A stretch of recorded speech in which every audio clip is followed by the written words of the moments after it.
Hello, this is Aleph Talks, and we're back. We're back again. Backstreet's back. With Christian influences. What have we learnt this week? So, I basically learnt the whole of Jesus' life from Matthew's account, or whatever you call it. Anyways, I read all of Matthew. I finished Matthew. And there was like this part where Jesus was like to Peter, before I die, you're going to deny me 3 times or something. And I was like, why would anyone deny you? Like, you're right here. You know, like, you're Jesus right there. But then 3 people went up to Peter and was like, are you with that guy from Nazareth? And he was like, no. And then he was like, he said before the rooster yells or whatever, that Peter was going to deny him. And then when those women came up to him and asked him 3 times, the rooster yelled. And then Peter was like, and then he wept. I feel that. And I was like, whoa. Whenever they talk about in the Bible how they wept, how they cried, I always get like in the meme feels like it's so intense. Yeah, and it's also different because they had Jesus, so it must be a different kind of, like, we have Jesus obviously, like, in us, and because we're talking about him, he's here. But I just mean like his person.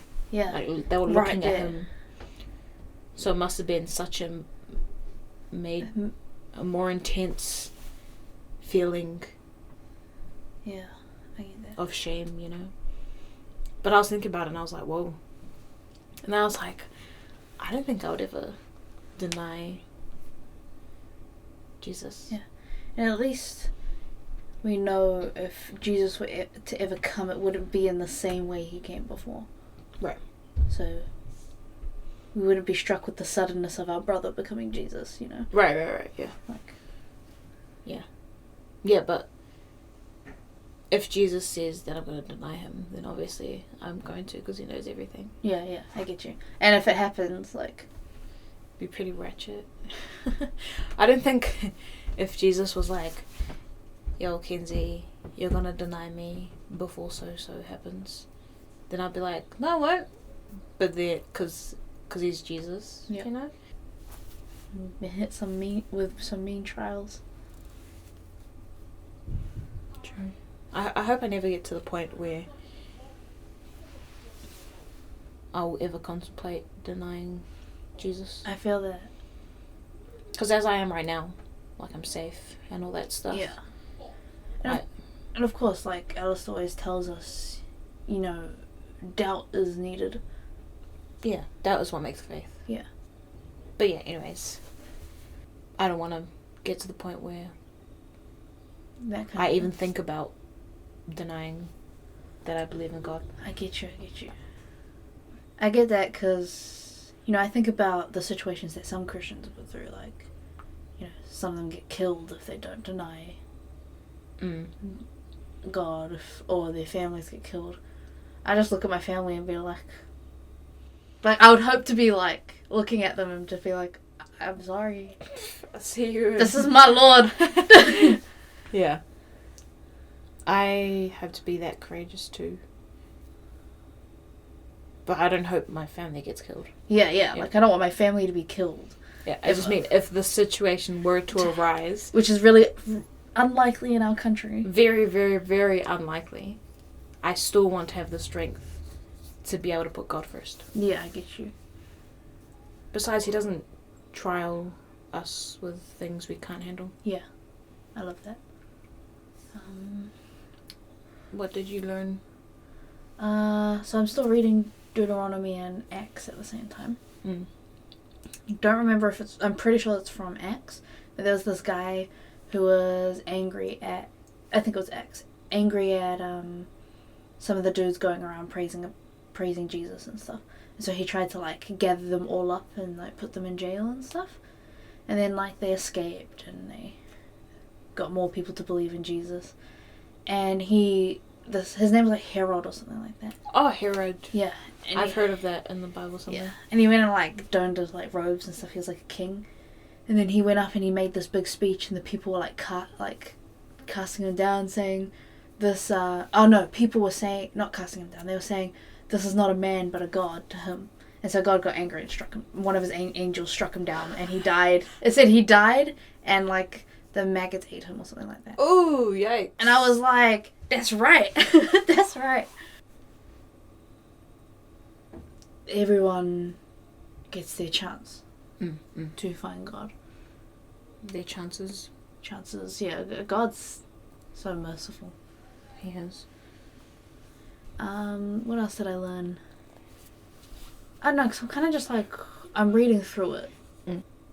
Currently it's talking about, in Deuteronomy, the, what to do if someone in your town has like sinned, and you've investigated and all that kind of stuff, and there's 2 or more witnesses. Oh, yeah. And how you should take them out and stone them and that kind of stuff. And obviously we don't do that anymore, but if somebody has sinned greatly, like we take them to court, you know. Like you can even go to court for cheating on your... The equivalent. Yeah. And like, they do have the courts there. There's like this Levitical priests or something like that. Yeah. Kohanim or whatever. They had to like, if there was something too hard for them, they'd have to go to them, ask them for their advice, and then like God would help them out with the case. I feel like I've read that recently, but I don't know. I feel that. So many things in the Bible. The Bible's very consistent. And I just read the part about, Alistair had talked about it, the part where Paul, I think, gets led out of the prison by an angel. Like the cuffs just drop off his hands and he's able to walk out without any issues. And they're like, how did this man get out? You know, all that kind of stuff. Yeah. Yeah, that was good. Started learning more about the history and cool stuff that God did. There's this part in Matthew where Jesus' mum and his brothers were waiting for him, and someone told him that his mother and brothers were waiting for him. But he was like, who's my mother, who's my brother? These people are my brothers and mother because they believe in my father or something. Yeah. And I was like, whoa, like that's us. Because yeah, it feels cool to be, even though the Bible was written so long ago, it feels like we're being recognized by Jesus when I read it. It's nice because the Bible's like doesn't age. Yeah, I get you. Yeah, it fits with all eras. Yeah, because obviously God doesn't change and the truth doesn't change either. So if things are bad objectively and things are good objectively, obviously no matter what era it's in, it's not going to change. Yeah. Cool. If you could see us. They're making those like we get each other faces. You don't have to explain the face. Yeah. If you could see us, we're making that we get each other face. It's like this. Just like this. Take a small video of my face. Put it on there. Can you imagine if we animated those if you could see us moments? We should do that.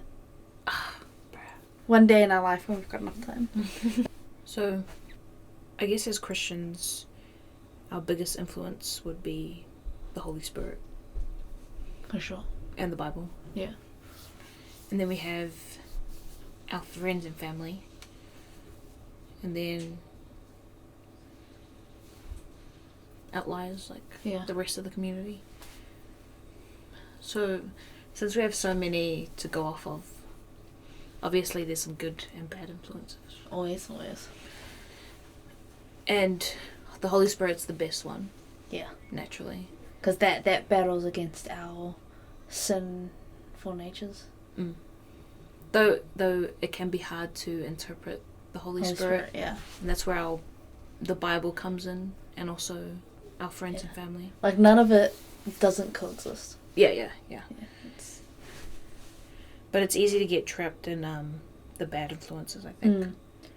I think when it comes to like with the community and stuff, just some people are really good at talking, but everything they're saying's trash. Like, it's not of God. Like, you know, we get those people, that little cult, like, they're not Christians, but, you know, that little cult we got, they tend to speak very well. If you don't know what they're talking about. Yeah. If you don't know. And that those are the people they're going after, right? Of course.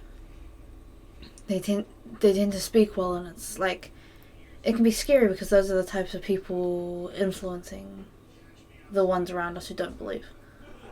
As well as the new, naive dudes. New to faith. Yeah. Yeah, well, in times like that, I don't really know how to help. Like, me personally.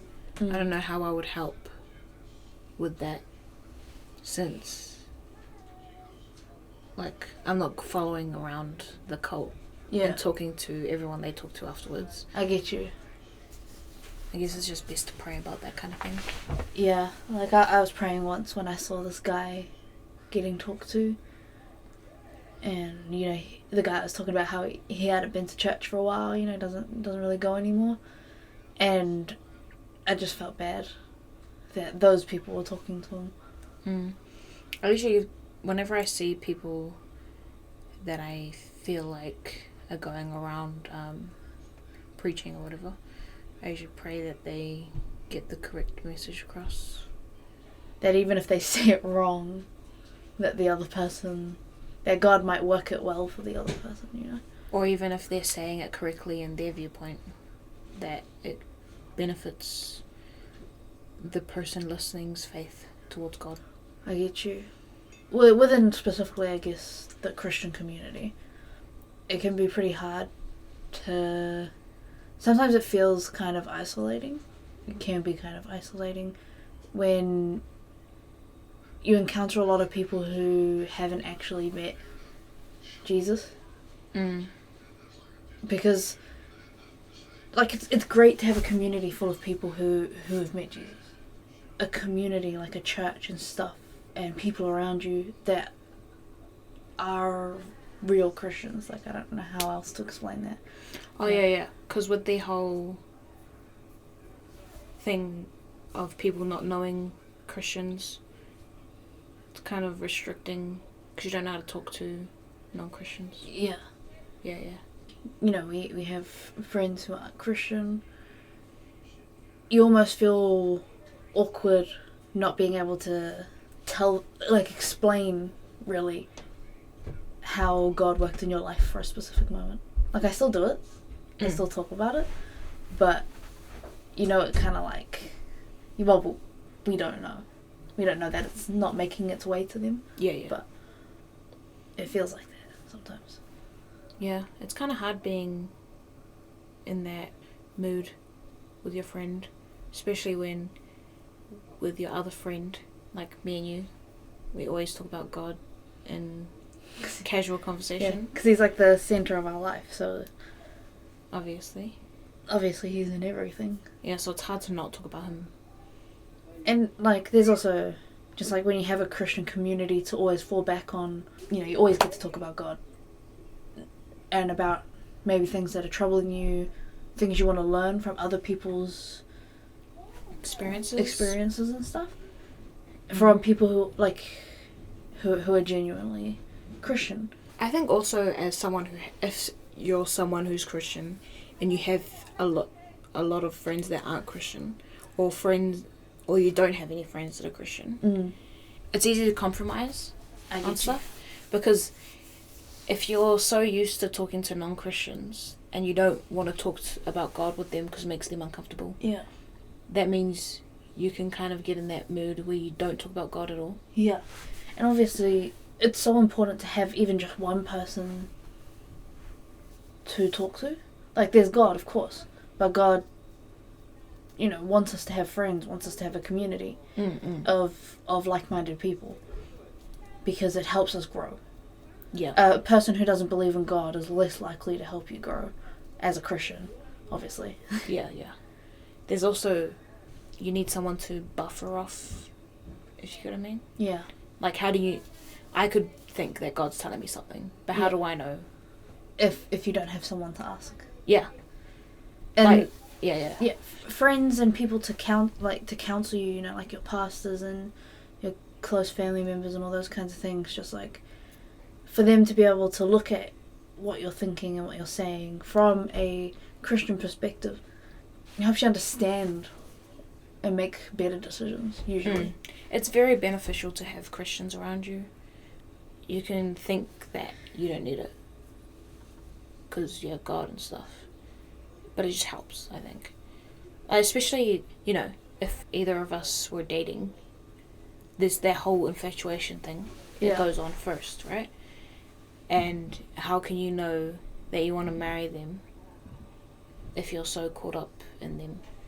Yeah, that's really important because it talks, I don't know, I'm not going to say it says it in the Bible because I don't remember.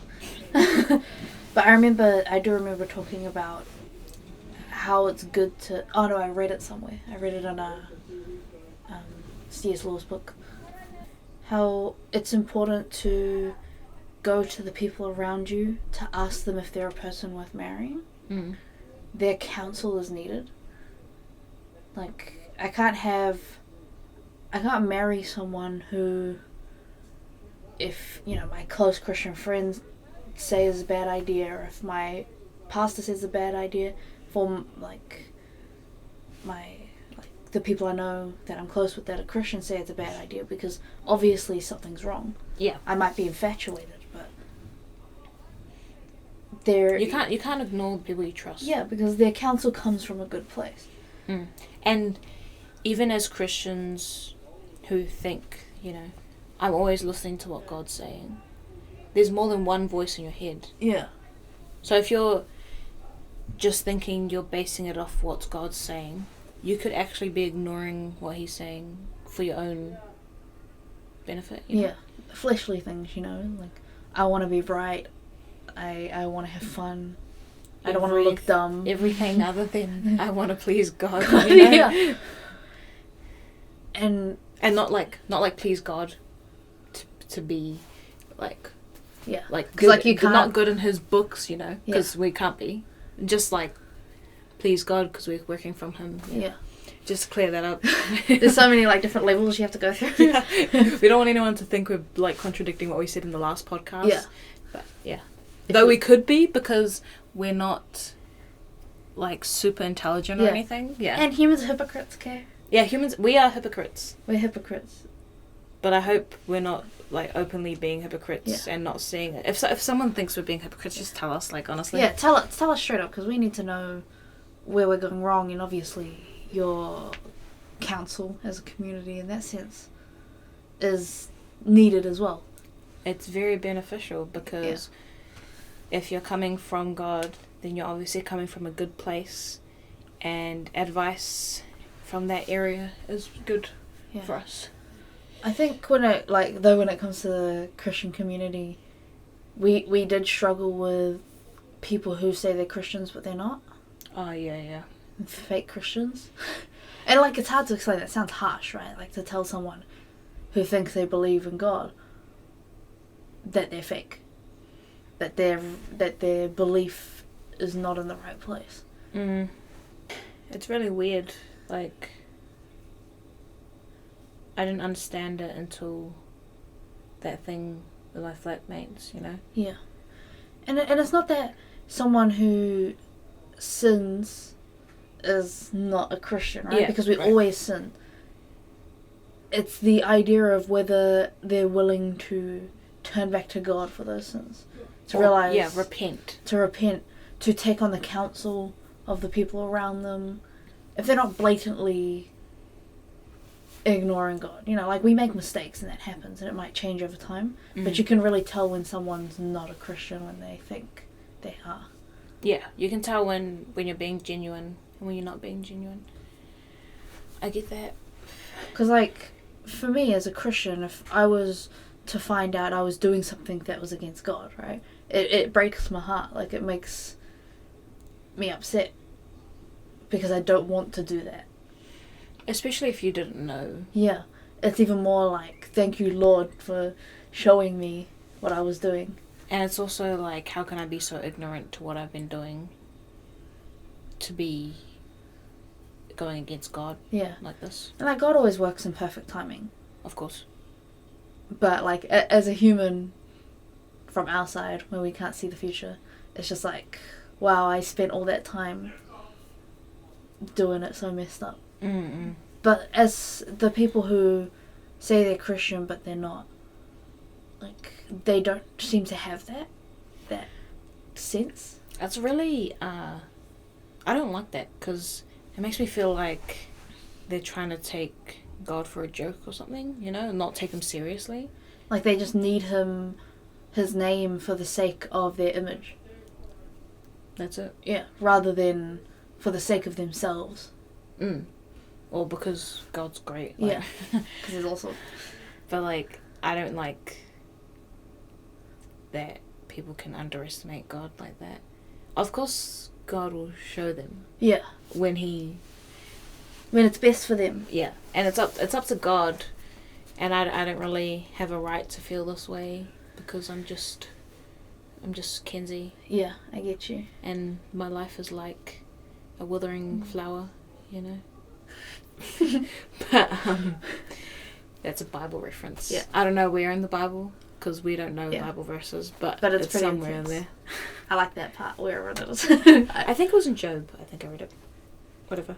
The Bible's consistent. You'll find it somewhere. There's multiple places. If you read the whole Bible, it's good. Yeah. But it can be really hard to not feel almost spiteful sometimes. Yeah. Because you see them and it makes you think, you're making people think that's what I am. Yeah. Oh. That's not really a good way. Yeah, it's really not. And like, knowing that it's not a good way is like a good step, you know. I didn't think about it like that. Though I did get over that whole thing with Alice's help. It's still, I get where that came from. Yeah. Now. Of course, it's not about me. Yeah. Like, it doesn't matter what I think. Yeah. It's about God. It doesn't even matter about how it makes the community look or anything. No. It's just about God. And if all we cared about was, like, we should pray for those people, you know, like, because if all we cared about was how they're making our community look, how they're making us look, then we're denying them the grace of God. Always putting your mind towards God helps with those situations. Though they do put an awkward influence on our community and on us, we know who we believe in, so yeah, that's good enough. I feel enlightened. I'm thankful for that. Yeah. Watched a movie with Connor this weekend called The Crucible. Korean movie based off a true incident that happened in 2005 where the teachers at a deaf school were violating and abusing a few of the deaf kids there. Yeah. It was so intense. But there's a specific part of it that really riled me up because the bad guy was using his Christianity, quote marks. If you could see us. Yeah. I rolled my eyes. Yeah, to try and get his image better. To be like, I would never do that kind of stuff. Oh, I see what you're saying. Yeah. And like that. As like a sort of alibi. Yeah. Yeah. And I see that a lot in movies and a lot in shows. And like, it's not that it doesn't happen. It's just that when it's like that, it makes me so angry. Because there's this idea that you can get away with anything. Just because you're Christian? Yeah, because you're religious or whatever. Obviously, like, they weren't. But also, there are Christians that do that stuff. Yeah. Because they're lost. Yeah, like they need help. Like they don't know they know what they're doing. It's just when you don't turn to God frequently. Yeah. You get lost like that. When you watch the movie, same to people listening, you understand what I mean by the way he's showing himself as a Christian, the way he uses it. I get you. Like it's so messed up. I guess we also there's that Netflix show where Jesus is a gay. That really, it's upsetting. it's like that whole Percy Jackson thing all over again. Yeah. Like, people just... Because there's also the fact that if you don't read the books of Percy Jackson and you make that movie, you can just add your own stuff in. Yeah. And it really just seems like a mockery of our religion. Netflix has such a wide audience. Yeah. And it's so popular that everyone's watching it and stuff. And they're the people that are funding for movies like the one that's mocking our religion. Yeah. And, like, it's hard to say because there's another movie that was super popular. It's an old one though. I think it's actually like a play or something. Mm. But, oh no, it's a movie. It's called The Last Temptation of Christ. And I've only read it, I haven't watched it. But from what I know, like, the Christians back in the day got super angry about it. Because it's about Jesus being tempted, having sex, wanting to turn away, running away from God, and all these kinds of things, and it's disgusting. At least what I've read about it. The fact that they put Jesus running away from God into that at all is like blasphemous. Yeah. Because and like Jesus is God. Yeah. Can't run away from yourself. Yeah. And like they have a disclaimer at the start of the movie, right? Like it goes away from the biblical thing. And like part of my research at uni, I'm searching into films like this. It doesn't matter. You're gonna get judged to the days if you... And it still influences people. Yeah. People... Like another movie, The Passion of Christ. That's a blockbuster movie by Mel Gibson. We haven't seen it, but it's like... Right. Super famous. It's based as... Its genre is Christian. Christian film, right? How can you call it Christian film when the dude who made it is Catholic? And almost everything in it is Catholic. Well, the misrepresentation of something doesn't define it. Yeah. It can be frustrating though. I get that. It can be frustrating as a Christian. Yeah. I think if we're also talking about like media, there's like on like news and stuff like that. Right. There was this chicken place in America, if you're in America and you know about it. Was it Chick-fil-A? Chick-fil-A, yeah. They were a Christian thing, but basically they've backed away from that kind of stance because of the protests. That people protested against them just because they're Christian. They served anyone. They had no issues. The only thing is they weren't open on Sunday. It's church. But like, you know, because people think... Because Christianity tells you can't be gay and you can't be a boy if you're not a boy. You know. To me it seems pretty logical, but yeah. Whatever. They got angry and things... Like, people got angry and, like, it's the media. They really rile up that kind of stuff. Because, like, apparently there were barely any issues beforehand with Chick-fil-A. It's a great chicken place, I heard. Yeah. Hannah said she went there. Yeah. Of course, like, media influences is very big when you don't have your own opinion. Yeah. So, CNN. So whoever's listening that doesn't have an opinion, we're talking to you. But, yeah, I get that. I get where Chick-fil-A is going. Like, yeah. Like, you have to... If it's your business, you know... Yeah. You can't lose your customers. But I still think it's not entirely right. Yeah. I think it's incorrect to deny God in your the values face of protesters. Yeah, like they're only protesters. God's Yeah. God. Because, like, you know, they tried to go to, like, England and stuff, Mm. but they got protested so hard they couldn't open up their branch there. That's alright. I think... Come to New Zealand, everyone loves chicken here. I don't know, it's kind of awkward when you're a Christian and you see how God or Christianity is portrayed in the media, right? Like that little New Zealand ad I watched. Aotearoa, New Zealand was God's Eden in this ad. And God was a old white man with white hair, you know, your typical idea of God. And, like, I get it as a kick. It's for fun, right? And, like, I think it was a good ad on its own. But, like, it's wrong. Like, it's incorrect biblically. I guess the only thing we can do in times like that is pray about it. Yeah. And just not pray that it gets corrected, but pray that God lets us understand what he's doing, you know? Yeah. Because it's all about him and he knows everything. So there's no reason for us to get so riled up. Yeah. Like, there are times that it's called for. Like if it's right in your face and they're like, I think whoever believes in God is a sack of potatoes or something. Yeah. Like, sack of potatoes.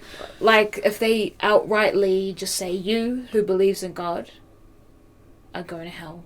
Or, you know, just really incorrect things to say. That's so contradictory. Like, you just have to laugh at it. Because, like, if somebody ever said that to me, I'd just laugh. I'd be like, do you even understand what you're saying? It's like you said 2 + 2 is 5, G. But yeah, anyways, just random, you know, stuff like that. Then you'll be like, what the hell? Or if they're like, no way will God accept you into the kingdom of heaven. And you're like, here's some biblical facts. Actually, yes, he will, because this is what I believe, and he says we have to believe in it, you know? And, like, obviously, like, in that context, just randomly, there's ways to handle it when you think someone isn't going to get there. Like, obviously, you have to tell someone, like, hey, the way you're going is going to lead you down and not here in the new world when it comes. But we can't put a lot of expectation on our sayings like that. Yeah. Like, we put feeling into it. Like, I'm worried for you as a Christian. Like, you're not doing the good stuff. The things that God wants us to do. But if they don't take our advice, we can't get so torn up about it because... Yeah. I totally get that. As having people around me that don't take my advice at all. And it can be really frustrating. You want to get angry, you want to get mad, but sometimes you got to back down and just ask God to take the wheel because you've done what you can. And it can be like that with the media stuff as well. Yeah. Like, the protests to that movie, The Last Temptation, didn't stop the movie from airing. Maybe in a few places. It got banned in Paris. Random country. Yeah. But it still got awarded many awards for its artistic value, even if it's mocking our God. Artistic value is subjective. Yep. We just have to take the punches as they come. Yeah, because we can't correct everything. Like, I love Tenacious D. Someone could say it's a crap movie. I won't agree. It's not Christian. Yeah, definitely not. For sure. That movie is far from that. They fight the devil in a music competition. It's ridiculous. I know how ridiculous it is, okay?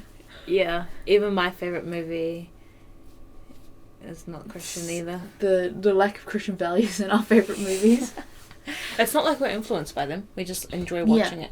And it's good to understand that you don't have to abandon secular entertainment altogether. Right. But although, though, like, our movies aren't... Our favourite movies, they're not implanting, like, against God values, you know? They just... Tenacious D does a little bit. But it's a comedy movie. Yeah, I think with stuff like that, it kind of depends on the genre, like the kind of feels you get for it. Yeah. Because I think the whole Tenacious D movie is just funny. Yeah, it's just... Like, I don't take anything of it seriously. It's just a whole gag. Yeah. That's what it feels like. I think it's good, when it comes to watching secular movies, it's good to have a clear mind and understanding yourself of what you can and can not watch. Like, it's not good to obviously watch movies that have a lot of sexual scenes in it, for example. Right. Especially if you're prone to that kind of stuff. Yeah. Like, really, you shouldn't watch that kind of stuff in general. Yeah. When it's in movies and stuff, like, skip it. Yeah. You know, whatever. Like, you don't need to watch someone have sex. Yeah. Implicitly either. Like, it's not going to add to the movie. Yeah, it's just a scene for time. Yeah.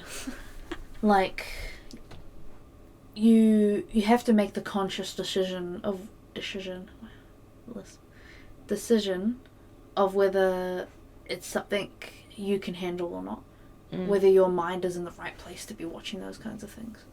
Because, like, you know, I watch heaps of movies with magic and mysterious worlds and totally not God stuff. Yeah. All the time, but I know it's not real. Yeah. I know that it's against God. I'm not praising it. I'm not... Like one of our favourite book series is Percy Jackson. It's literally Greek gods. But even in that book, they acknowledge that there's one God above which them. Like, whoa. Yeah. I was like, that's intense. But still, yeah, it's quite... you don't have to abandon those enjoyments. No. You just have to know that they're not real. Yeah. And there is some good Christian stuff, like, even though through my research I found that people actually hate those movies that we've enjoyed. Yeah. Like the firefighter one and stuff. Yeah, like, I get it, like, the acting's not great. The script's kind of... because people have this prejudice against Christian actors and Christian stuff. And because, like, I get it, like, through my research I found, like, there is a theme in some of the general Christian films. This idea of being kind of clean and family friendly. I think the best Christian, like, film series is like Medea. Medea is amazing. It has the correct amount of comedy. That it's not all funny, you know? Yeah. And you can take it seriously. And it tackles real life situations. Yeah. And the director's Christian, so... We've enjoyed the films. And honestly, it's what you take away from them. Yeah. Because, like, yeah, for example, God's not dead, right? It's kind of dumb in the sense, like, teacher goes against his overly antagonistic atheist teacher. Not that people like Student goes against. Yeah, it's not like those kinds of people don't exist on either side. Yeah. It's just feels plastic. Like cliche. Yeah. And then, you know, music scene at the end where everyone's, like, super happy. Yeah. Whereas in Medea, like, everyone's super happy, but then depressed at the end. Yeah. Like, everything's going on. And there's also, like, I don't know, Tyler Perry makes some really good films that are kind of relatable. Even though the main characters seems flippant with their Christian uses, like Medea paraphrases the Bible and uses it in her own for way. her own benefit. Yeah. It still teaches people some things about the Bible. It kind of brings, like, this idea of how ridiculous it is to be like her. Yeah. Because, like, she has her own values that actually fit in really well, right? Like, that one when she's in prison and she's like, you need to stop being so sorry for yourself all the time and do something. Yeah. That part was, like, Christian as. Yeah. Even when she does paraphrase the verse, she still has the supporting character who's like, that's not how that goes, Medea. You know? And it's a good way to instill the kind of idea that doing it is wrong. Not paraphrasing, because we paraphrase to the days. Just paraphrasing for our benefit. Yeah. There's also the very good music that influences me personally. I get you. I love a lot of the Christian music I listen to. Yeah. Like, I love songs with a message, you know? But I'm not keen on really listening to it if it doesn't sound nice. Yeah. So like, obviously they have to sound nice. Yeah, one of the things, like, I'm learning as well, because, you know, we're both art students. We're trying to create stuff using our religion and God. God crafted the entire world and the universe and everything. He's the best artist to ever exist. How can we almost dare to represent him in a shoddy fashion. Right. Right? Like, how can we try to represent him not at 100%? Yeah, because God gives everyone gifts, right? Like, yes, of course. I saw this article I was reading, and they made a comment on how God told Moses to gather all the best artisans in Jewish community to craft the ark. Not just your dudes from down the street with no talent at all. Yeah, not just some random guys. Like, yeah.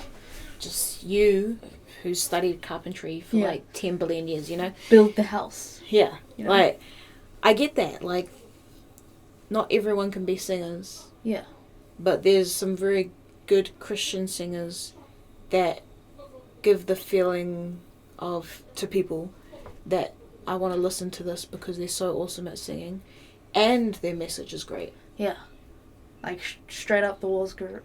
The Walls Group have some awesome music. They are awesome. Kirk Franklin, his choir singers are amazing. I love them.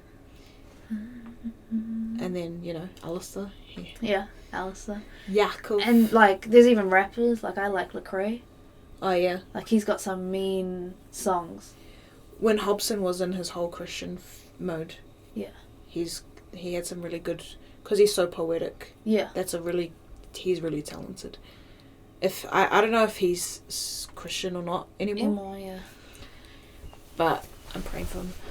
I get you. I hope he can come to a positive turn. In that situation? He'd be very influential, I think. Like, he's clear, he's well articulated, he writes his songs so well, and it's got personality, you know? Yeah. If it was turned towards God, it'd just be the coolest thing. Lecrae, he's pretty great. Like, he's really my style, but he's definitely a particular style. Like, you have to... You either enjoy it or you... don't. Yeah. And he's got some really good songs that have, like, really good meanings, and it's influential in that way because he attacks those points really well. Yeah, I get you. And to do it in such a short amount of time, like... 3 minutes? Yeah, like, in a song. Just like, whoa. I think my top 3 Christian songs has to be Satisfied by the Walls Group. Yeah. Just for Me and Love Theory by Kirk Franklin. Yeah. Because all 3 of them are beautifully sung, well composed. The meanings behind them are just really intense. And before I'd listened to them, I never had thought about them. Yeah. Like the Just For Me one, they have this line where it's like, it don't feel good. And then they're saying, oh God, how can you call this love? It's unfair. But then it's like, if pain leads to change, then it's obviously best. Yeah. Obviously, I'm paraphrasing, but like, that's the gist of the song. Yeah. And I really like it because it just shows that even when we're Christian, to non-Christians, even though we're Christian, we have to go through all these trials and tribulations because that's what God says we are. Yeah. And like, because I feel like people have this whole, because of the Christian image people protrude, that Christians are perfect and stuff. Yeah. That people have this whole, like, what do you know about pain, you know? Yeah. It's like, first of all... Let me sit down and tell you my testimony. Also, would you not feel pained that Jesus had to sacrifice himself for us? Like, yeah. Like, oh, that hits my heart all the time, man. For me, my favourite Christian song, I think, is The Walls Group and You Don't Stop. Oh, yeah, I like that. Because, like, for me, the song's about, you know, that God doesn't change. Yeah. That he never stops loving us. And that he's always looking after us and doing the best for us. Like, it's such a nice song to remember that. Especially in, like, those hard times. Like, it's just something nice to listen to as a reminder that God's there, you know? power of music, man. I especially love listening to the different types of people. Like, you know that Korea soul? They were cool. Yeah, their covers of Christian music is awesome. Like, yeah. And it's so intense to see Koreans, like, singing so soulfully. Yeah. Yeah. And that surprised me. But I also like it because they're really well suited to the songs. Yeah, yeah. And then there's Alice's music, like Ata Aronai, Ani Ohev, Yeah. Hine Matov. I really like Hine Matov. It's a really good song. I like the normal version, Yeah. but I also really like Alice's rendition. One's like, yay, and the other one's like, yeah. It's like, yeah. Together, brothers and sisters. Like, it's so chill. Yeah. I love Ata Adonai, because, you know, there's like a theme in the types of songs that we're really into. Because, you know, Ata Adonai is God being a shield. Yeah. You know? And it's just, yes. Like, God being my existence. I really like, we haven't sung it in ages, but I really like Ochadash. It's like the light of the world. Yeah. And that, I think it's because of the way it's sung. Like, yeah. That's why. And, like, music can play such a good part in people's lives. Because some people don't, like, for me, music was not my way of connecting to Christianity initially. Like, the music didn't get to me at all. Like, worship music? Yeah. Like, I just sit there and be like, oh, cool. God's great. Yay. Mm. Obviously now it's like, yeah! And, you know, I'll be screaming as well on the music. But some people it doesn't reach. You know, it's not for everyone. But other people, like, some people just really connect to music, you know, and it's like, when it's done as well as, like, the Walls Group or Alistair or Lecrae or Kirk Franklin, it plays such a nice part in the influence. I'm so grateful. It also, I think it helps Christians too, like, continuously, because for me, I listen to music, like, every day. Right? Yeah, I get you. And those songs are in my favourites. So they play. So they constantly play. And it's just a nice reminder through the day. Yeah. Like, when you suddenly tune into your music while you're doing stuff. And you're just like, it's just like, you know, will I be satisfied with you, Jesus? And it's like, will I be? Like, yeah. While you're just drawing something, like, will I be? Okay. And then you're like, you know what? My drawing's actually fine because I have Jesus. I don't feel that trash anymore. Yeah, like. But sometimes you just want to listen to something Christian. Like, you get kind of sick of listening to this kind of, like, secular style of music writing. I definitely have that mood all the time. Like, I just want to chuck on a gospel playlist and just listen to it, because it can get hard sometimes, like, especially when you're listening, you know, you hear songs about, I would die for you, and it's not Jesus. I hate when they have music that's like, oh, there's a song, I think it's like Shawn Mendes or something. Yeah. And it's like, I'm nothing without you. I hate those lines so much. I hate those lines too, because man. That only makes sense if it's God. Yeah, because God never leaves. Yeah. God's always the same. When you're basing your desires on temporary things, yeah, that means you're temporary. We're eternal. Yeah. Knowing that is comforting. It is, isn't it? Yeah. But it can get really hard sometimes, because, like, you know what they're saying is wrong. Like, the song might sound bomb. It might be lit. But everything they're saying in it is trash. Yeah. There's also the whole, like, discerning thing. Yeah. Because it's up to you. Like, I really like a lot of secular music. Yeah, me too. There's stuff that I don't like, though, where they're like, I don't like when they use God's name in vain. Yeah. In like a, like, God made me do it kind of thing. Yeah, that's so annoying. There's an Jason Derulo song. Derulo. Yeah. And one of his songs, I don't remember what it was, he, like, says something about Allah. Oh. I was really shook. I was like, whoa. Whoa. Well, I think it was, I don't remember what it's called. But, he said something about, like, Allah or something like that. And I was like, Weird. There's an idol I haven't heard in a long time. Yeah. It can get difficult because, you do hear a lot of sexual songs, a lot of really violent songs. And, kids do think that shit's cool. You just have to be discerning. You need to understand what is worth listening to and what isn't. Is it something you can handle? Is it something you can't? And that's how it is with all media in our lives. Even in the community, you have to be discerning with the people. Are they worth listening to or are they not? Like, we've been to a few churches. Sometimes they're just not worth listening to. Truth doesn't care about your feelings. Yeah. Love that. Even if we get hurt a lot. No pain, no gain, brother. Yo. Gym rules. But I think it's the same when you're Christian. Because we have to go through it, Not everything's, easy to change, like we talked about before. I think if anyone's listening and they haven't listened to Kirk Franklin or the Walls group or the Korean soul group couple dudes All Lecrae or Yakov Brown.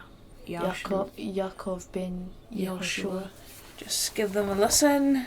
It's awesome how we're all different. Yeah. But the same in God. Intense. Obviously, we're not the same race. No assimilation. no, we're just all children of God. Yeah. That's our same thing. Yeah, anyways. Enjoy the music. Find out what you don't have to avoid secular stuff. And get some friends. Try listening to the lyrics of a song. It's good. Okay. Ciao. Yep.